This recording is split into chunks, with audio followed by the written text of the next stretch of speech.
প্রশাসনের কাছে হাজারবার দরবার করেও কোনো সুফল না হওয়ায় এবার গ্রামবাসীরা নিজেদের পকেট থেকে চাঁদা তুলে নিজেদের গ্রামের রাস্তা নিজেরাই সারাই করার উদ্যোগ নিল।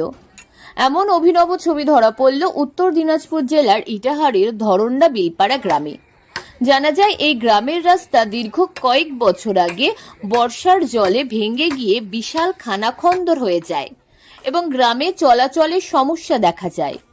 গ্রামে যাওয়ার মেইন রাস্তা ভেঙে যাওয়ায় বাসঝাড় দিয়ে চলাফেরা করতে হতো সাধারণ মানুষকে। এর ফলে বিভিন্ন সময়ে বহু সমস্যায় পড়তে হতো গ্রামবাসীদের। প্রধানকে বলে বলে হাঁপায় গেছি। ওরা 3টা প্রধান আসছিল, এক একটা করে গেল, 3টা প্রধান চেঞ্জ হলো 15 বছরে।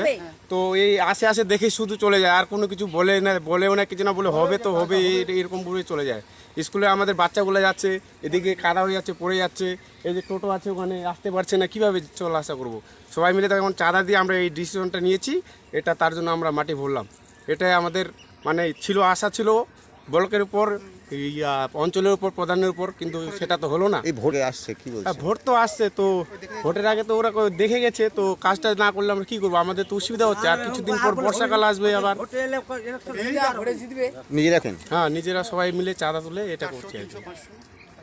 আপনার নাম? যেরকম হয় বিষ্ণু বর্মন।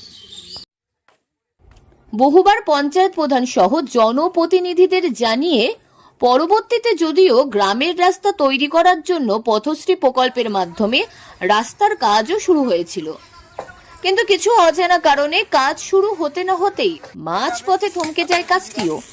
তাই অবশেষে গ্রামবাসীরা মিলে চাঁদা তুলে গ্রামে যাওয়ার বেহাল রাস্তা সংস্কারের কাজ শুরু করলো।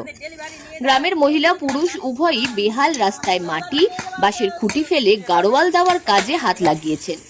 সেটা পরিদর্শনে গেছিলাম। বিলপাড়া, ধরনটার বিলপাড়াতে রাস্তাটা খুবই খারাপ অবস্থা হয়ে গেছে। সেটা আমরা পরিদর্শনে গিয়েছি, গিয়ে দেখেছি লোকজনের খুব অসুবিধা হচ্ছে।